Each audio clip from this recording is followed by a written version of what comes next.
히브리서 11장 13절로 16절의 말씀 봉독하겠습니다. 이 사람들은 다 믿음을 따라 죽었으며 약속을 받지 못하였으되 그것들을 멀리서 보고 환영하며 또 땅에서는 외국인과 나그네임을 증언하였으니 그들이 이같이 말하는 것은 자기들이 본향 찾는 자임을 나타냄이라. 그들이 나온 바 본향을 생각하였더라면 돌아갈 기회가 있었으려니와 그들이 이제는 더 나은 본향을 사모하니 곧 하늘에 있는 것이라. 이러므로 하나님이 그들의 하나님이라 일컬음 받으심을 부끄러워하지 아니하시고 그들을 위하여 한 성을 예비하셨느니라. 아멘.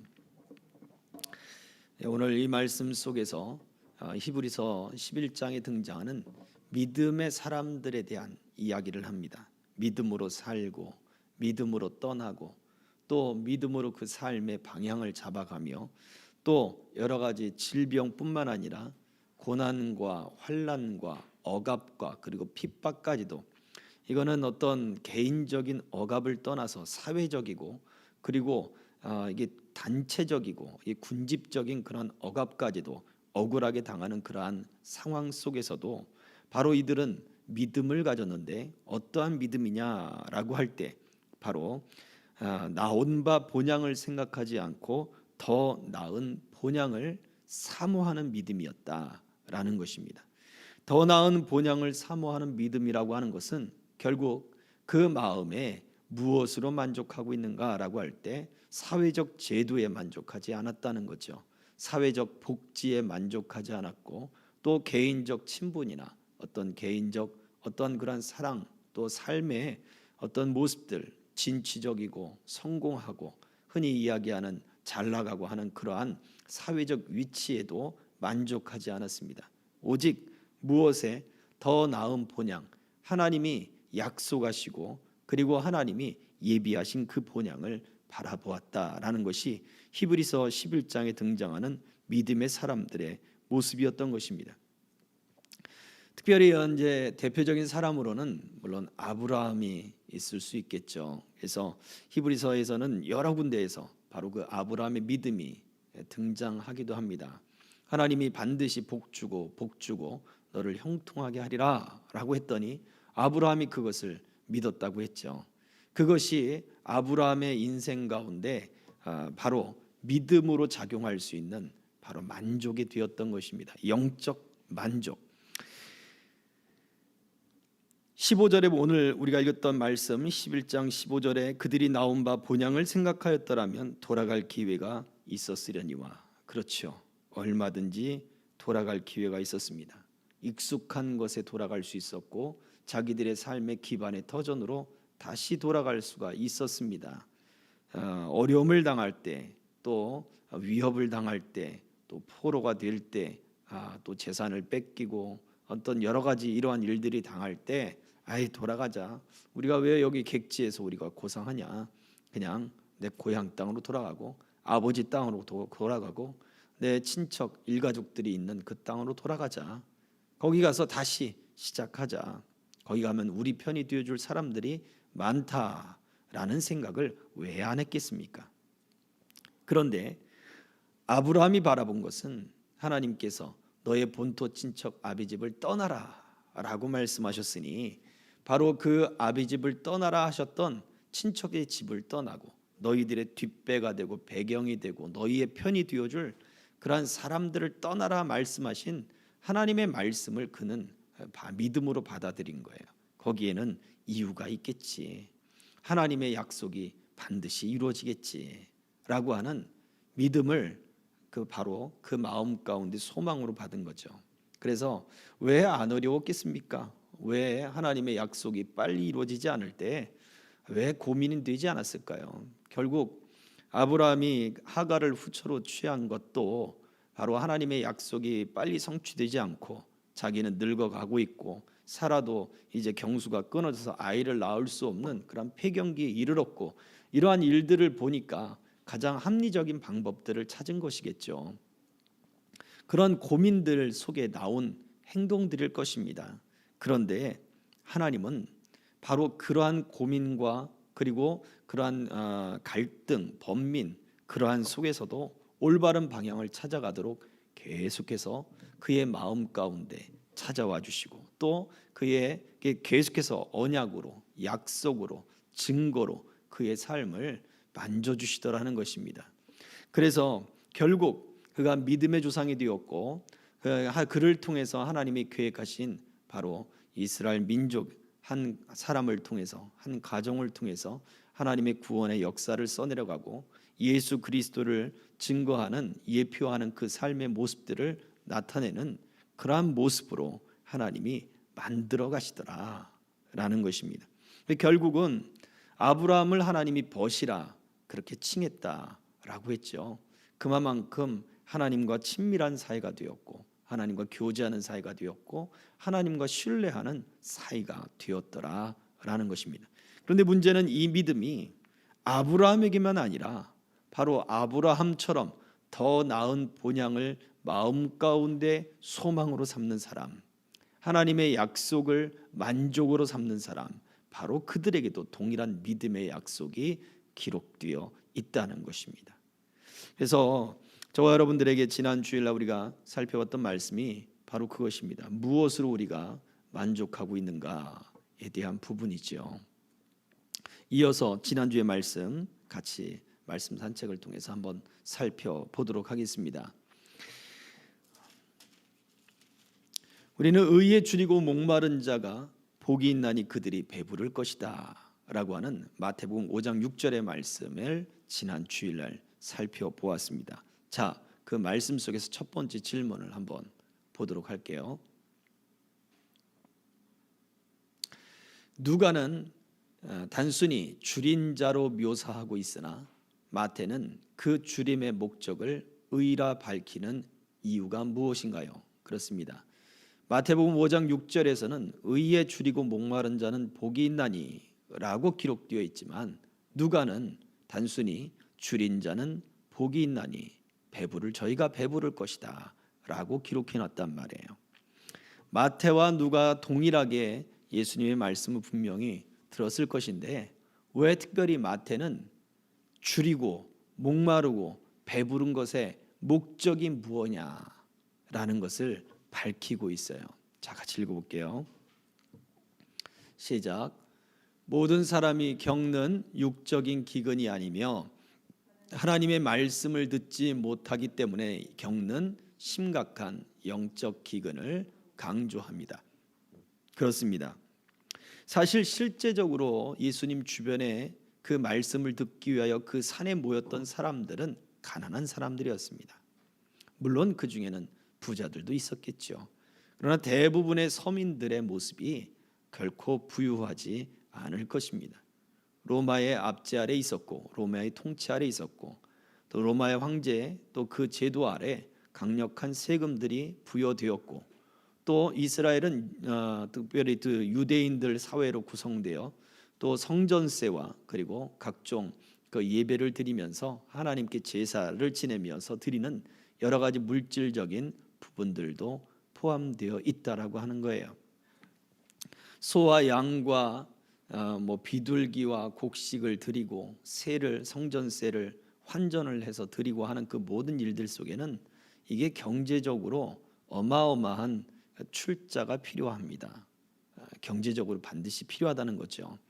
그러니 그들의 삶이 정말 과연 녹록할까라고 생각할 때 참 경제적으로도 그리고 영적으로도 그들은 물론 자기들의 것들을 하나님을 위해서 예배하고 제사하는 데 쓰여지고 있지만 그들의 실제적인 삶은 그렇게 부유하지 못했을 것이다라고 생각해 볼 수 있는 것입니다. 미얀마를 한번 가보면 미얀마에 그 불교 사원들이 있어요. 그 불교 사원마다 거대한 종 모양의 그러한 탑들이 굉장히 거대하게 지어져 있다는 것이죠. 사원의 모양 자체가 종을 뒤집어 엎어 놓은 듯한 그러한 모양들입니다. 그런데 거기에는 미얀마 사람들은 진짜 그 황금을 그 벽에 붙이고 지붕에 붙이고 그래요. 그냥 도금된 게 아니라 그냥 황금이에요, 황금.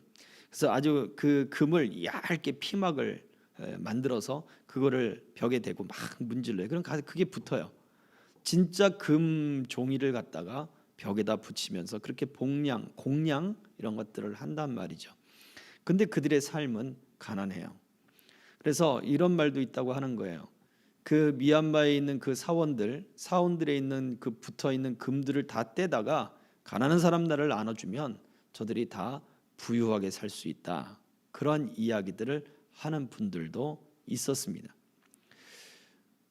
종교적인 열심을 가지고 있지만 그들의 실제적인 삶은 그 종교적 열심에 반해서 더 어려워지고 궁핍해져 가고 있는 거예요. 그럴수록 더 어떠한 금, 황금, 보석 이런 것들을 드리면 더 평안할 것이다. 복을 받을 것이다. 기복주의 신앙이 많이 형성이 되게 되겠죠. 이스라엘 백성들도 마찬가지였습니다. 예수님 당시에 이 시대의 사람들 또한 마찬가지죠. 오늘날에는 이스라엘 가서 또 지역들을 돌아다니고 마을들을 다니면 집들이 지어져 있고 아파트도 지어져 있고 그렇습니다만 예수님 당시 그 1세기 시대의 시대상 속에서는 많은 곳의 집들이 동굴집들, 굴을 파서 들어가 있는 그러한 집들이 사실은 많았다라고 하는 거죠. 동네 자체가 그렇게 크지 않고 또 물론 큰 도시도 있겠지만 발달된 로마의 문명과 로마의 어떤 통치와 중요 요충지로서는 도시들이 발달했겠지만 대부분의 도시들 같은 경우에는 도시라고 말하기 어려울 그러한 마을적인 동굴집들, 어떤 돌집들 이런 형태들이 많이 있었다라고 하는 것입니다. 그처럼 실제적인 서민들에게 있어서 가장 중요한 사항은 무엇일까요? 지금 배고픈 거예요. 배고픈 거. 그런데 예수님은 바로 실제적인 그들의 필요에 너희들이 배부를 것이다.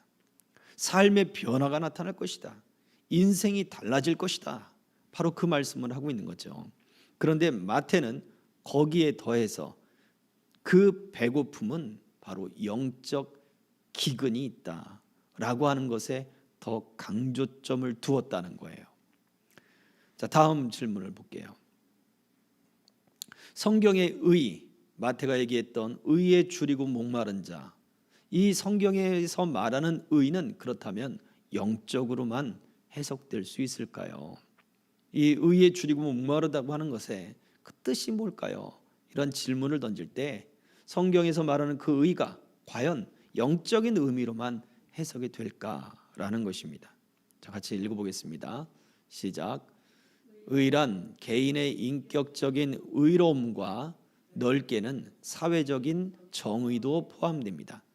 그러므로 의에 줄이고 목마른 자는 자신이 하나님의 뜻을 전적으로 행하게 되므로 세상 속에 정의가 이루어질 것을 갈망하는 사람입니다. 네, 그렇습니다. 이게 중요한 거예요. 의에 줄이고 목마르다. 하나님의 말씀의 풍족함과 하나님의 말씀의 배부름이 있으면 그 하나님의 말씀에 순종하고 하나님의 뜻에 순종하는 사람들에 의해서 어떤 일이 벌어집니까? 사회의 정의가 이루어진다는 거예요. 사회 가운데 변화가 일어나고 그리고 나눔이 있고 가난한 자를 돌봄이 나타나고 그리고 서로 나눠주는 것이 나타나고 이것이 어디서 나타났습니까? 사도행전 2장에서 보여졌잖아요. 성령이 그들 가운데 임해서 하나님의 뜻이 그들에게 온전히 깨달아지기 시작했어요. 그들이 뛰어서 제자들이 그 120명의 성도들이 성령을 받고 그 마가의 다락방을 뛰쳐나가 그 거리에서 예루살렘 거리에서 사람들이 많이 다니는 그 복잡한 그 성전 앞에 거리에서 하나님의 큰 일을 외쳤습니다. 세계 각지에 있던 사람들이 아니 저들이 여기에서 자란 사람들인데 어떻게 우리가 자라던 그 동네의 언어를 사용하느냐, 다른 나라의 언어들을 각 사용하느냐. 우리는 은사에 초점을 맞추지만 그들에게 은사가 나타나게 하신 성령의 의도는 바로 하나님의 큰 일을 외치게 하는 거였어요. 그 지역에 모였던 예루살렘에 모였던 유월절을 기념하고 그 성령의 그 오순절, 그 바로 77절, 그 맥주절을 기념하기 위해서 그 절기를 기념하기 위해서 모였던 그 사람들에게 바로 하나님의 큰 일을 선포하는 거였어요. 그 하나님의 큰 일은 하나님의 나라의 일들이고 하나님이 행하시는 구원의 일들이었죠. 바로 그 구원의 일들로 만족한 사람들이 3,000명, 5,000명씩 모이기 시작한 거죠. 그리고 나서는 어떤 변화가 일어났습니까? 서로 자기 물건이라고 자기 것이라고 그렇게 쥐고 쟁취하고 빼앗고 채우고 하는 것이 아니라 나눠주는 거예요. 두 벌 있는 사람은 한 벌 나눠주고 자기 땅 있는 사람 팔아서 나눠주고 나눔과 베품과 그리고 서로의 그 필요를 채워주는 그러한 사회적인 변혁이 일어났다라는 거죠. 이게 바로 하나님이 성령을 주시고 믿음을 주시고 은혜를 주시고 그리고 하나님의 말씀에 바로 만족하고 그 말씀에 온전히 깨달음이 있고 그 말씀으로 충만함을 입은 사람들의 의로움이에요. 성경이 말하는 의는 그래서 영적인 것과 육적인 것이 따로 분리되지 않고 하나가 되는 거죠. 하나님 앞에 개인적인 의로움, 도덕성, 나는 하나님 앞에 진실해. 그런데 그렇다면 사회적인 정의도, 사회적인 의로움도, 사회적 책임도 감당해야 된다는 것입니다. 다음 질문입니다. 같이 읽어보겠습니다. 이거 제가 읽을게요. 개인의 신앙만 잘 지키면 되지 사회적 책임과 의무도 가져야 하나요? 같이 읽어보겠습니다. 시작. 그것이 구원받은 하나님의 자녀가 지녀야 할 모습이기 때문입니다. 사람은 떡덩이의 필요보다 하나님의 입으로부터 나오는 모든 말씀이 보다 더 필요한 존재입니다. 예, 그래요. 이것이 바로 구원받은 하나님의 자녀들에게 가져야 할 모습입니다. 믿음의 모습이에요. 믿음이 있다면 사회적 의무와 책임도 감당할 수 있어야 되는 거예요. 자, 기도할 때도 이태원의 그 사고로 인하여 희생한 이들 위해서 또 유가족들을 위해서 잠깐 기도했습니다만 이것이 이태원에 있었던 그 할로윈 축제, 이 할로윈 축제가 언제부터 이게 사회적인 이슈가 됐을까요? 이 MZ 세대들이라고 불리는 우리 아이들 그 이제 청소년기 올라가는 그 젊은 우리 아이들에게 우리 자녀들에게 언제부터 이것이 할로윈 축제가 굉장히 의미가 있는 축제가 됐을까요? 어떤 사람들은 이 사회적 현상이라고 이야기하기도 하는데 이것이 언제 생겨났느냐? 대략 약 2000년도 초반에 영어 그 원어민 선생님들이 대거 한국에 몰려옵니다. 그래서 영어 유치원 또 영어 그 마을 뭐 이런 것들을 조성을 하기 시작하고 이런 것들을 굉장히 사회적으로 키웠어요. 그런데 거기 외국인 그 원어민 그 선생들이 오고 또 영어 유치원 이런 것들을 열면서 그 수업의 일환, 그러니까 그 프로그램의 일환으로 할로윈 축제들을 하기 시작했어요. 그 유치원 때 그 어린 아이들 때 거기서 이제 변장 그 옷들을 입고 뭐 코스프레를 하고 이런 것들이 문화가 된 거죠. 그 아이들에게. 그렇다면 생각해 보십시오. 2000년도 초반에 그 아이들이 지금은 고등학교 후반 또는 대학생이들이에요. 그리고 그 이후에 지금도 영어 유치원이 아니더라도 일반 유치원에서도 여전히 할로윈 축제를 행하고 있다라고 하는 거죠. 이것이 그냥 오늘날 우리가 어릴 때 저희들도 동네를 시골에서 자랐습니다만 동네를 막 돌아다니던 명절이 두 개가 있었죠. 큰 명절이 바로 설날과 추석이었습니다. 이때는 동네를 한 바퀴 돌면 먹을 것들이 생겼어요. 떡도 생기고 뭐 곶감도 생기고 그리고 또 그 당시에 이게 그 눈깔 사탕이라고 불리는 그 사탕들 있지 않습니까? 하얗고 빨갛고 이렇게 띠가 둘러져 있는 그러한 사탕들, 입에 한번 탁 집어넣으면 그냥 입 안에 가득 채우는 그러한 사탕, 눈깔 사탕이라 불리는 그러한 사탕들 또 그 당시에 또 이제 종합 선물 세트가 있었어요. 사탕도 가지가지, 그 다음에 또 거기에 과자, 초콜릿 뭐 이런 것도 같이 들어있는 종합 선물 세트. 이런 것들까지도 얻을 수 있는 기회가 바로 추석이나 그다음에 설날 때는 또 세뱃돈을 받죠. 그래서 당시에는 이제 뭐 저희 동네도 마찬가지입니다만 대부분이 친인척들로 구성된 마을들이 사실은 많았습니다. 그래서 이제 세배하러 다니고 인사로 다니고 꽃가옷을 입고 추석 빔을 입고 돌아다닐 수밖에 없는 게 다 친척들이잖아요.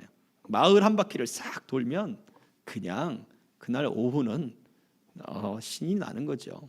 사탕 한 봉지 옆에 딱 끼고 곶감 재워놓고 그냥 얼마나 좋았는지 몰라요. 할로윈 축제가 외국에서는 어린아이들이 바로 그렇게 변장을 하고 사탕을 받으러 다니는 그러한 축제라고 하는 거죠. 그러나 그 기원 자체는 그렇게 좋은 기원은 아닙니다. 그러나 어찌됐건 간에 그러한 문화들이 우리 한국 사회에 영어 유치원 붐이 일어나고 그리고 영어 학교 뭐 이런 붐들이 일어나고 원어민 교사들이 들어오는 그러한 붐들이 일어나면서 바로 그러한 지금 그러한 붐들의 결과가 오늘날 이러한 사태가 이루어지게 만든 거죠. 물론 그 아이들이 사고를 당한 것은 그 아이들의 문제는 아닙니다. 사회적 어떤 제도 그리고 어떤 군중들이 많이 모이는 그러한 모임에 있어서 질서를 지켜야 하는 그러한 어떤 사회적 책임의식뿐만 아니라 그 다음에 그런 것들을 통제하는 제도적인 그러한 것들도 밑받침이 되어 있어야 한다는 거죠. 참 총체적인 문제입니다. 그러나 교회들이 가져야 할 부분이 무엇이겠습니까? 우리 믿는 사람들이 가져야 할 부분이 무엇이겠습니까? 그들에게 어떠한 이것은 MZ세대의 문화야라고 인정이 되어지지만 또 한편으로는 바로 믿음이 있고 그리고 신앙이 있고 그리고 하나님을 먼저 믿고 알고 있는 사람들이 우리 자녀들에게 올바른 교육을 우리가 가르쳐야 되지 않아야 되겠습니까? 교회들도 마찬가지입니다. 주일학교가 숫자들이 줄어들고 있습니다. 학생들의 숫자가 줄어들고 있고 성장해 나가지 못하고 그리고 성도들의 나이가 점점 그 연령들이 높아지고 있는 것 또한 사실입니다. 교회들이 사회적 책임을 져야 된다, 의로워져야 된다라고 하는 것은 개교회가 하나님 앞에 순결할 뿐만 아니라 더불어 더 나아가서 사회적 정의를 이루기 위한 그러한 요소 또한 우리들이 기쁨으로 해야 한다라고 하는 거예요. 가끔씩 이제 코로나가 끝나고 나니까 도움을 요청하는 그러한 손길을 벌리는 사람들이 지난달에는 참 자주 찾아왔던 것 같아요. 근데 그들에게 스토리가 뻔해요. 사실은 스토리가 뻔합니다. 그리고 패턴도 비슷해요. 결국 마지막 귀결은 좀 돈을 좀 주세요 라고 하는 거예요. 사실은 가진 게 없을 때 우리가 무엇을 줄 수 있을까요? 밥 먹으러 오라 그랬죠. 저는. 그리고 제가 가지고 있는 것에서 또 많은 부분을 줍니다. 물론 그것이 금액이 크진 않겠지만 제가 가지고 있는 부분에서의 나눔이고 내가 사용하는 것에 있어서의 나눔이에요. 물론 스토리가 뻔하고 또 교회들을 돌아다니면서 손을 벌리는 사람이다 라는 생각이 들지만 믿어주는 거죠. 그가 하는 이야기를 들어주는 거고 믿어주는 거고 교회를 나오겠습니다. 믿어주어 파는 거예요. 그렇게 밥을 차려주고 또 그러니까 미안했든지 설거지를 하고 가셨더라고요. 물론 교회는 나오지 않으셨습니다. 지금까지 나오지 않고 계시는데 우리가 할 수 있는 일들은 우리가 먼저 믿은 사람으로서 사회적 정의를 어떻게 또 사회적 이 문제에 대해서 우리가 어떠한 책임감과 어떠한 의무를 가져야 될 것에 대한 우리는 고민들을 해봐야 된다고 하는 것입니다. 어른들은 이야기합니다. 왜 그런 곳을 갔느냐? 또 왜 그런 마귀적인 그런 행사에 뭐가 좋다고 거기를 쫓아다니느냐라고 이야기를 합니다. 그 말도 맞을 것입니다. 맞습니다. 물론. 그러나 우리는 바로 그 아이들을 주께로 이끌어야 할 책임과 의무가 우리에게 있다는 거예요.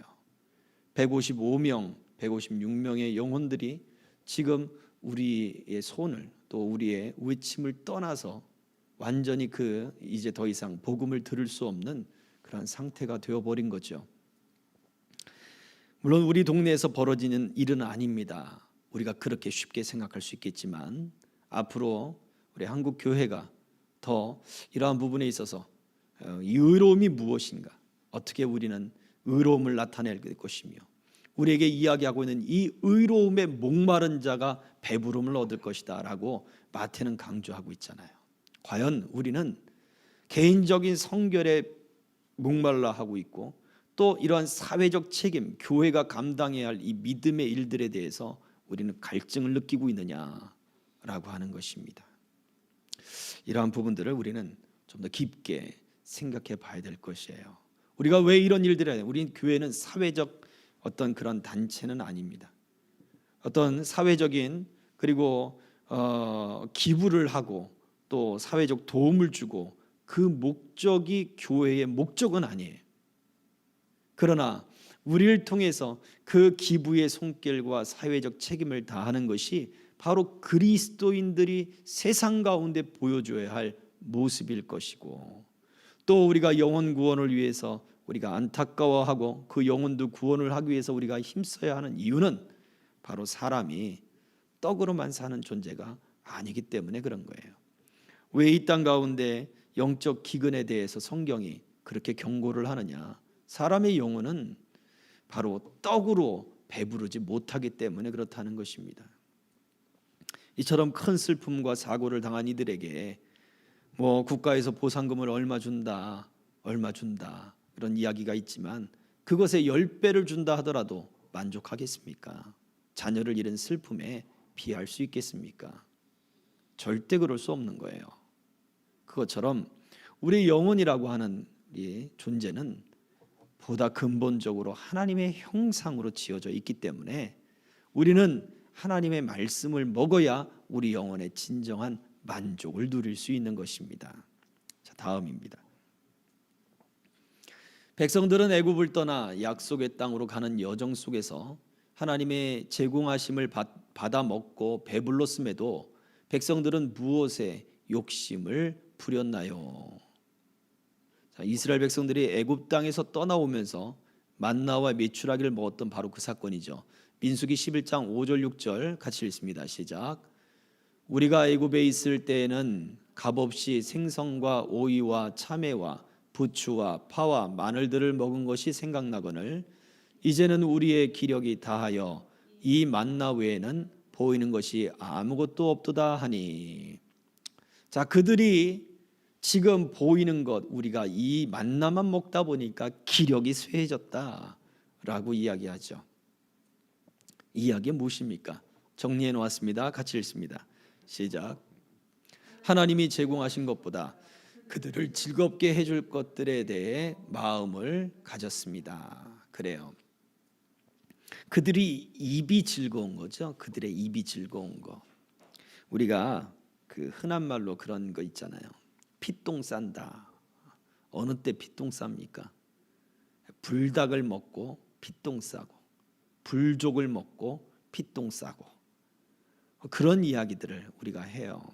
물론 이 말이 아주 고되게 일을 하고 고된 어떠한 노동을 통해서 어떤 그러한 그 결과가 아주 힘들고 고대한 어떤 그런 부분들을 이야기하는 것인데 실제적으로 아주 매운 음식을 먹고 나면 변을 볼 때 굉장히 힘들어요.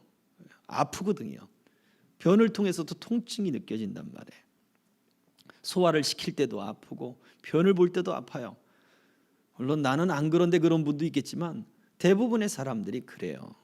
경험해 본 사람들은 참 그게 고통스럽습니다. 그러면서도 왜 매운 음식을 쫓아가죠? 입이 즐겁기 때문에 그래요. 입이 즐겁기 때문에. 왜 불닭을 먹고 불족을 먹느냐? 경상도에 가서 먹어보십시오. 더 맵습니다. 그냥 맵습니다. 맛있게 맵다기보단 그냥 매워요. 아주 고통스럽게 맵습니다. 원체도 좀 맵게 드시는 분들이다 보니 매운 정도의 세기가 더 센 것 같아요. 근데 그런 것들을 먹는 이유는 다른 데 있잖아요. 입이 즐겁기 때문에 그래요. 사실 몸에 좋을 게 없어요. 맵고 짠 음식은 우리가 피해야 할 음식 중에 가장 중요한 높은 순위에 올라가 있어요. 성인병의 원인이 되기도 하고 각종 질병의 시작점이 되기도 해요. 위암, 대장암 이런 것들에 있어서 굉장히 위험성을 주는 음식이기도 해요. 그런데 왜 먹습니까? 입이 즐겁거든요. 입이 즐거워요. 이제 가을철이 다가오고 이제 가을이죠. 이제 겨울 이제 다가오는 그 시점 되면 전어가 또 유명해지지 않습니까? 속된 말로 집 나간 며느리도 그 냄새를 맡고 전어 굽는 냄새를 맡고 돌아온다는 얘기가 있는데 그만큼 고소한 냄새가 난단 말이에요. 저는 개인적으로 전어 구이를 먹었을 때 어느 지역에서 먹은 게 제일 맛있었냐면 바로 경상도에서 구워준 전어구이가 제일 맛있었습니다. 그런데요, 짜요. 너무 짭니다. 그냥 짜요. 근데 거기에서 먹었던 전어구이가 가장 맛있었습니다. 짠맛이 들어가니까, 짠맛이 강하니까 전어에 있는 그 기름, 그 지방기의 고소함이 몇 배나 더 하더라고요. 강화도에서 먹었던 전어, 어떤 그 좋은 음식점에 가서 먹었던 전어 다 저리 가라 했어요. 아주 굵은 소금을 팍팍팍 뿌린 짠데 그것을 딱 구워서 나온 짜 하는데 그 뒤에 고소함이 쫙 땡겨오는 그 전어 맛이 저는 제일 좋더라고요. 이미 말씀드렸습니다. 짠 음식은 몸에 좋지 않습니다. 근데 왜 그것들을 음식들을 찾아갑니까? 입에 즐겁기 때문이죠. 왜 이야기를 이렇게 길게 하느냐? 우리가 그렇게 살고 있다는 거예요. 몸에 좋지 않다는 걸 알아요. 그런데 내 입에 그게 더 즐겁거든요. 내 입에 그게 더 맛있고 내 입에 그게 더 좋거든요. 이스라엘 백성들이 하나님이 제공하신 놀라운 음식을 먹었어요. 오늘까지도 그 만나가 무엇인지도 몰라요. 출애굽하던 이스라엘 백성들도 처음 보는 음식이었어요. 그래서 이것이 무엇이냐가 음식의 이름이 되어버렸어요. 만나라고 하는 뜻이 바로 그거예요. 이것이 무엇이냐라고 하는 뜻이죠. 그것을 먹었으면 놀랍지 않을까요? 참 신기하고 날마다 아침마다 그 양식이 되고 오늘은 구워 먹고 내일은 삶아 먹고 그 다음에는 전 부쳐 먹고 그 다음엔 떡해 먹고 아니 이런 음식들을 해 먹는 것들이 처음엔 신기하다가 이제는 입에 즐거운 게 더 생각나는 거예요. 애굽에서 누렸던 그 향신료들 민수기 11장 5절에서 이야기하고 있는 바로 그 생선, 오이, 참외, 부추, 마늘, 파 이런 것들이 다 향신료에 속하는 것들이에요. 우리 입에 즐거운, 우리 입을 향기롭게 하고 우리의 혀를 아주 좋게 하고 그 생각나게 하는 바로 그러한 것들. 이스라엘 백성들에게는 애굽 땅을 비록 나왔지만 그들의 생각과 그들의 마음과 심지어 그들이 가지고 있는 모든 의식주의 방향이 아직도 애굽 그들을 속박하고 있던 그 속박의 세계에 머물러 있다는 거예요. 예수 믿고 은혜 받고 술을 끊으신 분들 술 생각이 나십니까? 어느 때 나십니까? 저도 딱 한 번 나더라고요. 최근의 일은 아닙니다. 저도 딱 한 번 나더라고요. 아주 무덥게 더운 여름날 고된 노동을 했습니다. 그때 딱 드는 생각이 시원한 맥주 한 잔 먹었으면 좋겠다. 생맥주 한 잔 딱 마셨으면 좋겠다는 생각이 딱 한 번 들더라고요. 먹었느냐고요?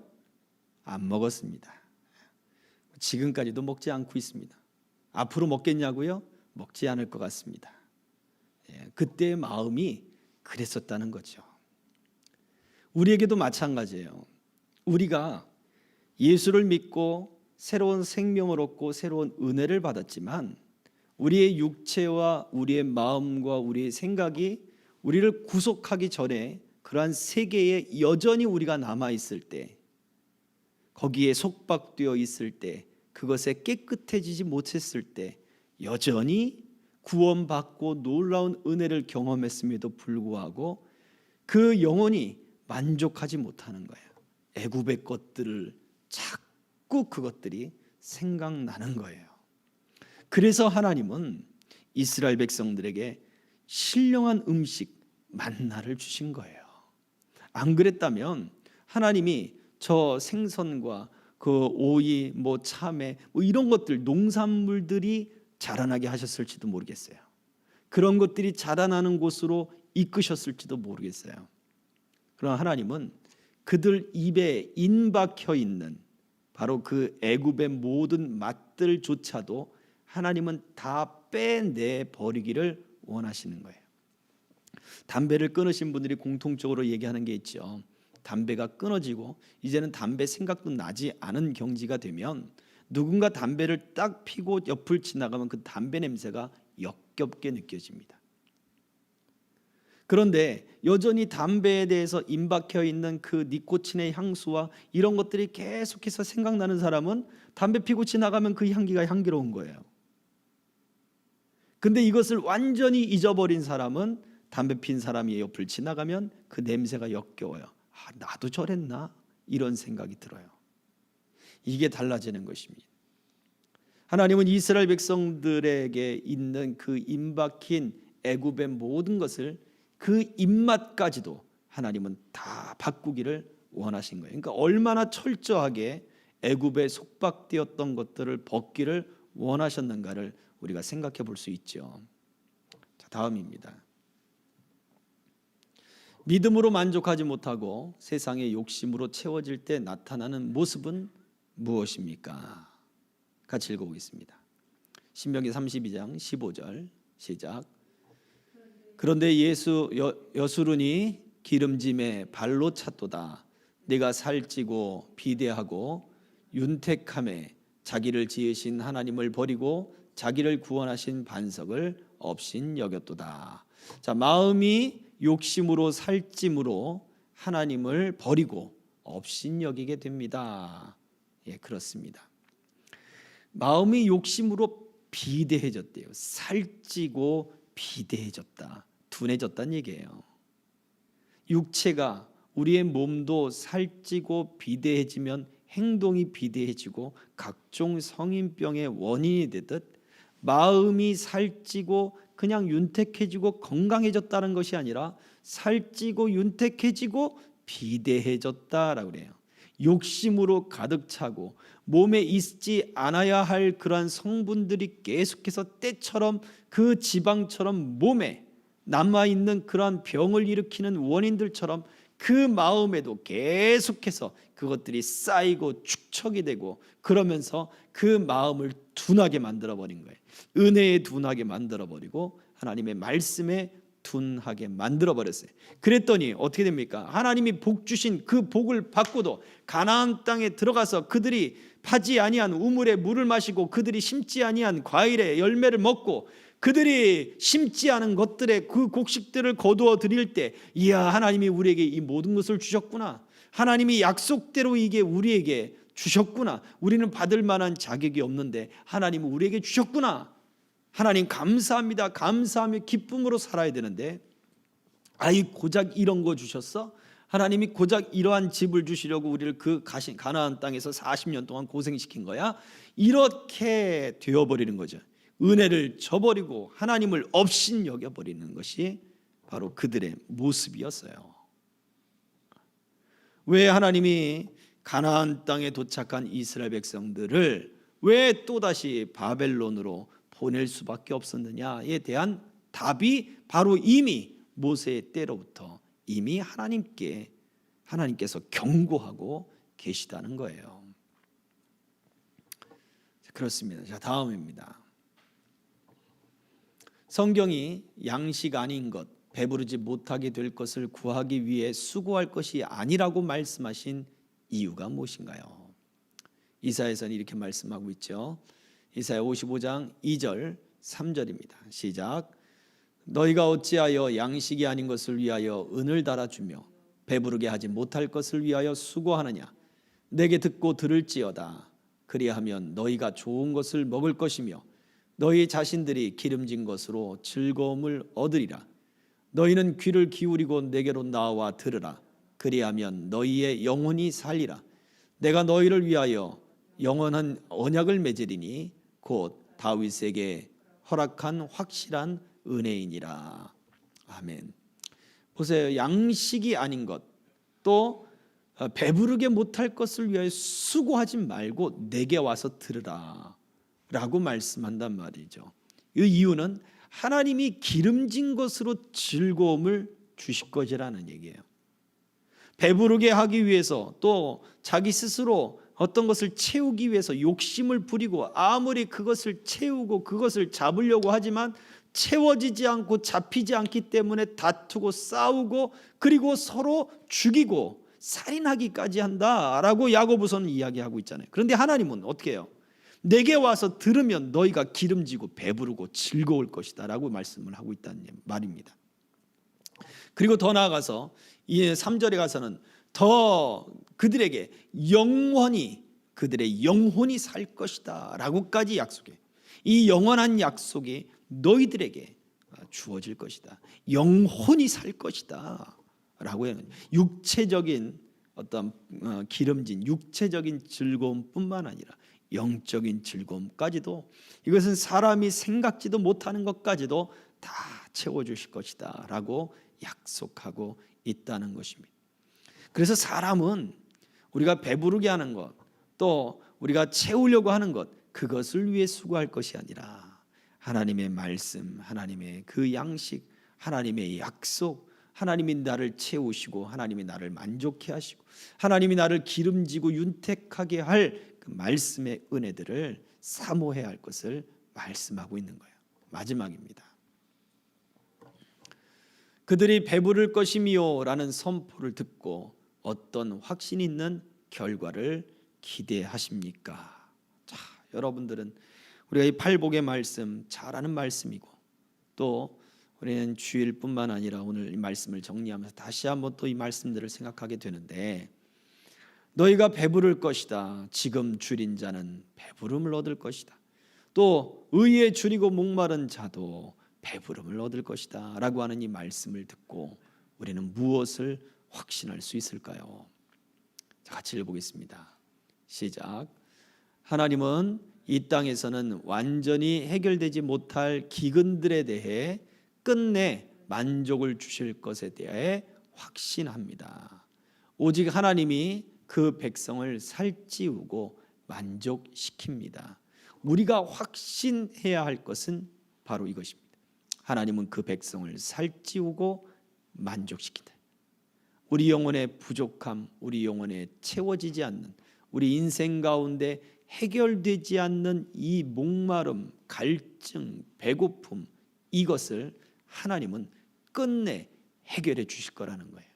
끝내 채워 주실 거라는 거예요. 끝내 만족시켜 주실 거라는 것입니다. 예전에 어떤 집사님이 교육자 사무실로 막 뛰쳐와서 한 전도사님을 찾으면서 막 울며 통곡하며 따지는 것이 있었습니다. 그게 뭐냐면, 하나님의 나라에서는 나 같은 사람은 그러면 위로도 없고, 나 같은 사람은 전혀 하나님의 나라에 상급이 없는 것이냐라고 하면서 막 소리쳐 울었습니다. 그분의 가정 형편이 참 좋지 않아요. 그리고 그분은 열심히 야쿠르트 그것을 가지고 시장 어귀에서 사람들에게 판매를 하는 일들을 그분이 하는 거예요. 그런데 이것을 아르바이트로 하는 게 아니라 그게 생계예요. 그분의 가정을 책임지고 있는 어마어마한 그런 생계입니다. 그런데도 때마다 일마다 또 교역자들 또 섬긴다고 그렇게 봉사도 하고 또 기도하며 또 각종 예배며 이런 것들을 참석을 하는데, 하나님 앞에 헌신하는 그 양이 어찌됐건 간에 다른 사람과 비교할 때 금전적으로나 아니면 시간적으로나 이런 부분들이 적을 수 있잖아요. 누가 그랬는 모양이에요. 하나님의 그 보물을 쌓으라. 근데 이것을 어떤 분이 어떤 양적인 것으로 계산을 해서 이야기를 꺼냈나 봐요. 그랬더니 이분이 낙심이 돼가지고 쫓아왔던 거예요. 그렇다면 나 같은 사람은 하늘나라에서도 상급이 없거나 적습니까? 그러면 나는 무엇을 보고 지금 내가 이 생활을 하고 있습니까? 내가 믿음을 가지고 기도하고 지금 내가 믿음을 가지고 애쓰는 모든 것이 헛것이 아닙니까? 라고 막 통곡하고 울던 일이 있었던 것이 기억납니다. 하나님은요, 이 땅에 우리가 겪는 그러한 인생의 고통, 아픔, 또 해결되지 못한 모든 문제의 그 배고픔을 하나님은 만족시키는 분이십니다. 끝내 하나님은 자기의 백성을 채워주시고 배부르게 하시고 만족 주시고 위로해 주실 것입니다. 예수님의 그 비유에서도 부자와 거지 나사로에 대한 이야기가 있지 않습니까? 나사로는 아브라함의 품에 안겨 위로를 받습니다. 그의 죽음은 잠시 왔다 가는 인생이었습니다. 이 땅에서의 배부름과 이 땅에서의 만족함을 누리지 못했는데 참 불쌍하죠. 그런데 불쌍한 건 그 뒤에 일어났어요. 반전이 일어났습니다. 부자는 그 땅에서 생을 통해 모든 만족을 다 누렸지만 그의 생은 영원히 시작되는 삶 속에서는 영원한 고통이 기다리고 있었던 것이고, 그 나사로는 그의 인생에 있어서는 만족감을 누리지 못했지만 바로 죽음 이후에 있는 영원한 인생 속에서는 영원한 만족과 위로가 그에게 주어졌다는 거예요. 우리가 확신해야 할 것은 하나님은 그의 백성을 만족시킨다는 것입니다. 하나님은 그의 백성을, 그의 자녀들을 살찌우는 분이시라는 거예요. 그것을 위해서 예수님을 이 땅에 보내주셨습니다. 그래서 과연 나는 의에 줄이고 목마른가? 아니면 나의 육적인 어떤 그러한 부분들에 나는 목말라 있는가를 우리는 잘 생각해 보아야 합니다. 그리고 우리에게 주어진 이러한 영적인 의무들, 우리가 믿음을 갖고 우리가 말씀으로 만족한다면 또한 우리가 사회적인 책임, 우리 다음 세대들을 위하여 그들이 하나님으로 만족할 수 있는 환경들과 그런 여건들을 열어가는 것이 우리에게 필요한 것을 우리는 기억해야 할 것입니다. 이 시간 우리 같이 함께 기도하겠습니다. 이 시간 말씀을 생각하면서 기도할 때 하나님, 나로 하여금 먼저 하나님으로 만족하게 하여 주옵소서. 내가 의에 줄이고 목마른 자가 되어 이 땅을 바라볼 때나 내 자신을 바라볼 때나 더 하나님의 은혜 가운데 주님 그 믿음을 따라 살아가는 하나님의 자녀다운 삶의 모습을 내가 온전히 갖게 하여 주시옵소서. 또한 이 땅 가운데 또 우리 교회 가운데 하나님 주께서 나를 도구로 삼으시고 우리를 도구로 삼으셔서 이러한 영혼의 만족감을 누리지 못하고 갈급하고 갈증하고 방황하는 영혼들을 주께로 이끌 수 있는 주님 그러한 도구로 나를 사용하여 주옵소서. 이 시간 우리 같이 함께 기도하겠습니다. 주여 주여 주여. 할렐루야. 살아계신 아버지 하나님, 주님 앞에 아버지 우리가 무엇으로 배부르고 무엇으로 배고파하고 또한 아버님 무엇으로 만족하고 무엇으로 아버지 채우고 있는지를 하나님 다시 한번 돌이켜보게 하여 주심을 감사합니다. 아버지 하나님, 오직 주께서 우리 영혼을 채우시며 오직 주께서 우리의 영혼을 만족해 하시며 우리로 하여금 아버지 하나님 마지막에 반드시 승리하게 하시고 이 땅에서 해결되지 못한 문제까지도 우리 아버지 하나님이 우리 모든 문제를 모든 눈물을 씻기시며 위로하시며 안위하시며 채워주시는 역사를 우리가 소망하며 아버지 하나님 우리에게 베푸신 아버지 영원한 그 하나님의 나라 영원한 본향을 바라볼 수 있는 믿음이 우리에게 더욱더 넘쳐날 수 있도록 이끌어 주옵소서. 아버지 이 땅 가운데 우리가 살아갈 때에 하나님 우리 삶에 매이지 아니하며 우리가 하나님의 나라의 일들을 전파하고 하나님의 나라의 그 역사 일들을 하나님 나눌 수 있기를 소망합니다. 아버지 방황하는 영혼들, 하나님을 알지 못하는 영혼들, 갈급한 영혼들 하나님 아버지 주여 아버지 죽음과 공포와 두려움에 휩싸인 그 영혼들, 절망과 낙심에 휩싸인 영혼들에게 우리 아버지 하나님의 소망과 위로를 줄 수 있는 하나님의 믿음의 삶을 온전히 우리가 우리가 살아갈 수 있도록 주님 도와주시고, 한국교회와 특별히 생명교회와 하나님 우리가 아버지 이런 믿음의 일들과 아버지 사명, 복음의 사명의 일들을 아버지 영혼들에게, 다음 세대들에게 하나님 아버지 증거할 수 있는 이 사명을 아버지 온전히 감당할 수 있도록 우리를 붙잡아 주시고 우리의 은총을 더하여 주옵소서. 예수 그리스도의 위로와 우리 주님이 아버지 채워주시는 삶의 역사들을 온전히 증거하는 우리 삶이 되도록 이끄시고 붙잡아 주시기를 소망하오며 예수 그리스도의 이름으로 기도하옵나이다. 아멘.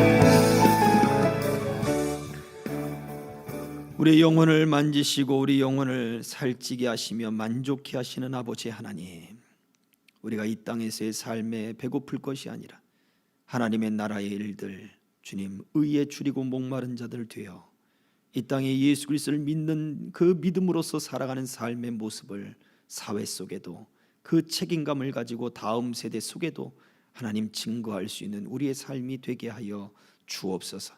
이 땅에 이러한 은혜들이 필요합니다.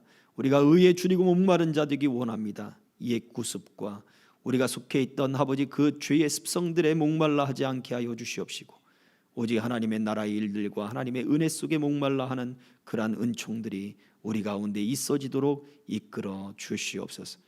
우리의 마음을 주님의 은혜로 채우시고 말씀으로 채워주시고 하나님의 그 양식으로 채워주시고 성령의 충만함과 기쁨으로 우리를 채워주시어서 빛과 소금의 사명 감당하는 우리의 모습이요 우리 가정이요 우리 교회가 하나님 한국 교회가 되게 하여 주옵소서. 예수 그리스도의 이름으로 기도하옵나이다. 아멘. 그러므로 너희는 이렇게 기도하라. 하늘에 계신 우리 아버지여, 이름이 거룩히 여김을 받으시오며 나라 임하옵시며 뜻이 하늘에서 이룬 것 같이 땅에서도 이루어지이다. 오늘날 우리에게 일용할 양식을 주옵시고 우리가 우리에게 죄 지은 자를 사하여 준 것 같이 우리 죄를 사하여 주옵시고 우리를 시험에 들게 하지 마옵시고 다만 악에서 구하옵소서. 대개 나라와 권세와 영광이 아버지께 영원히 있사옵나이다. 아멘.